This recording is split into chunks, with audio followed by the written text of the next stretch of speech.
नमस्कार दोस्तों, मैं हूं यश और आप सुन रहे हैं YG हॉरर स्टोरी चैनल। क्या आपने कभी सोचा है कि जब पूरी दुनिया सो रही होती है तब सड़कों पर सन्नाटे के बीच कौन घूमता है? वे गलियां जो दिन में शोर से भरी होती हैं, रात के 12 बजे के बाद किसी कब्रगाह जैसी खामोश क्यों हो जाती हैं? आज की कहानी सुनने के बाद शायद आप रात को अपने दरवाजे की घंटी बजने पर उसे खोलने से पहले 10 बार सोचेंगे, क्योंकि हर बार दरवाजे के उस पार सिर्फ खाना या पार्सल नहीं होता, कभी कभी मौत खुद दस्तक देती है। दोस्तों, अगर आपको हमारी कहानियां पसंद आती हैं तो इस वीडियो को लाइक करें और चैनल को सब्सक्राइब करना ना भूलें ताकि खौफ का ये सिलसिला जारी रहे। तो चलिए बढ़ते हैं आज की रोंगटे खड़े कर देने वाली कहानी की ओर। ये कहानी हमें भेजी है अमन नाम के एक डिलीवरी बॉय ने। ये उनके जीवन की वो काली रात थी जिसे वे आज भी याद करते हैं तो उनकी रूह कांप जाती है। तो चलिए सुनते हैं ये कहानी खुद अमन की जुबानी। रात के ठीक 11:45 बज रहे थे। शहर की चमक धमक अब धुंधली पड़ चुकी थी और सड़कों पर गाड़ियों की आवाजाही लगभग खत्म हो गई थी। मैं अपनी बाइक पर सवार था। हेलमेट के अंदर मेरी सांसों की आवाज मुझे साफ सुनाई दे रही थी। उस दिन ऑर्डर बहुत ज्यादा थे और मैं बुरी तरह थक चुका था। सोचा था कि अब घर जाकर सो जाऊंगा, लेकिन तभी मेरे फोन की स्क्रीन चमकी और एक नोटिफिकेशन आया, 1 न्यू ऑर्डर। मन तो किया कि इसे रिजेक्ट कर दूं, लेकिन इंसेंटिव के लालच और उस दिन की कमाई को देखते हुए मैंने उसे स्वीकार कर लिया। मुझे क्या पता था कि यह मेरी जिंदगी की आखिरी डिलीवरी भी हो सकती थी। ऑर्डर एक पुराने इलाके का था जिसे शहर के लोग पुरानी हवेली वाला क्षेत्र कहते थे। वहां जाने वाले रास्ते संकरे थे और स्ट्रीट लाइटें या तो टूटी हुई थीं या फिर धीमी पीली रोशनी में टिमटिमा रही थीं। मैंने रेस्टोरेंट से पार्सल उठाया। पार्सल अजीब तरह से ठंडा था, जबकि उसमें गर्मा गर्म खाना होना चाहिए था। मैंने इस पर ज्यादा ध्यान नहीं दिया और अपनी बाइक उस सुनसान रास्ते की ओर मोड़ दी। जैसे जैसे मैं आगे बढ़ रहा था, तापमान गिरने लगा था। दिसंबर की वो रात उम्मीद से ज्यादा ठंडी और खामोश थी। सड़कों के किनारे खड़े पेड़ों की परछाइयां किसी लंबे डरावने हाथ की तरह लग रही थीं, जो मुझे रोकने की कोशिश कर रहे हों। जब मैं मैप के बताए गए लोकेशन पर पहुंचा तो वहां सन्नाटा इतना गहरा था कि मेरी बाइक के इंजन की आवाज भी मुझे किसी शोर की तरह लग रही थी। वो एक विशाल जर्जर इमारत थी जिसका गेट आधा खुला हुआ था।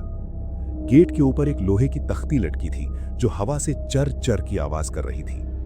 मैंने मैप चेक किया, लोकेशन यही थी, बंगला नंबर 13। नाम पढ़ते ही मेरे मन में एक अजीब सी घबराहट हुई। मैंने बाइक स्टैंड पर लगाई और पार्सल लेकर अंदर की ओर बढ़ा। वहां घास इतनी लंबी उगी हुई थी कि मेरे घुटनों तक आ रही थी। चलते समय सूखी पत्तियों के टूटने की आवाजें सन्नाटे को चीर रही थी। मैंने मुख्य दरवाजे पर पहुंचकर बेल बजाई। कोई जवाब नहीं मिला। मैंने फिर से बेल बजाई और आवाज दी, डिलीवरी, कोई है? अंदर से कोई हलचल नहीं हुई, लेकिन मुझे ऐसा महसूस हुआ जैसे कोई खिड़की के पीछे से मुझे देख रहा है। अचानक बिना किसी आहट के वो भारी लकड़ी का दरवाजा धीरे से अपने आप खुल गया। अंदर पूरी तरह अंधेरा था। एक अजीब सी सड़न वाली बदबू मेरे नथुनों से टकराई, जैसे कोई चीज बहुत दिनों से वहां सड़ रही हो। मैंने अपने फोन की टॉर्च जलाई। रोशनी में धूल के कण नाच रहे थे। हॉल के बीचों बीच एक पुरानी मेज रखी थी। तभी सीढ़ियों से किसी के उतरने की आवाज आई, टप टप टप। वो आवाज बहुत धीमी थी, लेकिन उस सन्नाटे में वो पत्थर की लकीर जैसी लग रही थी। मैंने टॉर्च ऊपर की ओर घुमाई, लेकिन वहां कोई नहीं था। मुझे लगा शायद मेरा वहम है। मैंने मेज पर पार्सल रखा और अपना फोन निकाला ताकि डिलीवरी कंप्लीट मार्क कर सकूं। लेकिन जैसे ही मैंने स्क्रीन देखी, मेरे हाथ कांपने लगे। फोन में कोई नेटवर्क नहीं था और टाइम 12 बजे पर अटक गया था। सेकंड की सुई हिल ही नहीं रही थी। अचानक पीछे से एक ठंडी हवा का झोंका आया और दरवाजे जोर से बंद हो गए। धड़ाम। मैं भागकर दरवाजे की तरफ गया और उसे खींचने की कोशिश की, लेकिन वो टस से मस नहीं हुआ। पीछे से एक औरत की खिलखिलाने की आवाज आई। वो हंसी इतनी तीखी और डरावनी थी कि मेरे कान के पर्दे फटने लगे। मैं पीछे मुड़ा तो देखा कि मेज पर रखा पार्सल खुला हुआ था। उसके अंदर खाना नहीं, बल्कि काले रंग के बाल और कुछ हड्डियां पड़ी थी। मैं चिल्लाना चाहता था, लेकिन मेरी आवाज गले में ही फंस गई थी। तभी ऊपर की बालकनी से एक साया नीचे की ओर लटका।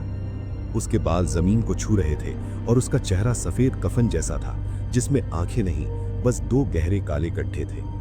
वो हवा में तैरते हुए मेरी तरफ बढ़ने लगी। उसके पैर उल्टे थे और उसकी उंगलियां असामान्य रूप से लंबी और नुकीली थीं।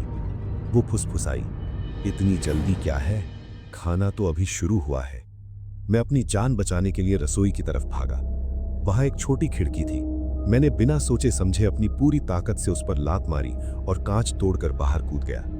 कांटेदार झाड़ियों ने मेरे शरीर को जगह जगह से छील दिया, लेकिन मैंने रुकने की हिम्मत नहीं की। मैं पागलों की तरह अपनी बाइक की तरफ भागा।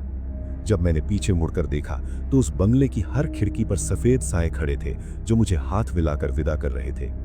मैंने बाइक स्टार्ट की और वहां से ऐसे भागा जैसे साक्षात यमराज मेरे पीछे हो। घर पहुंचकर मैंने 3 दिन तक दरवाजा नहीं खोला। जब अगले दिन मैंने अपना फोन चेक किया तो उस ऑर्डर की कोई हिस्ट्री नहीं थी, न कोई पेमेंट, न कोई एड्रेस। कंपनी के रिकॉर्ड में उस रात मैंने आखिरी डिलीवरी 11:30 पर की थी। तो फिर वो 12 बजे वाला ऑर्डर कौन था? वो बंगला किसका था? आज भी जब रात के 12 बजते हैं मुझे अपनी खिड़की पर वही टप टप की आवाज सुनाई देती है। दोस्तों, ये थी डिलीवरी बॉय अमन की कहानी। दोस्तों, क्या आपके साथ भी कभी कुछ ऐसा हुआ है?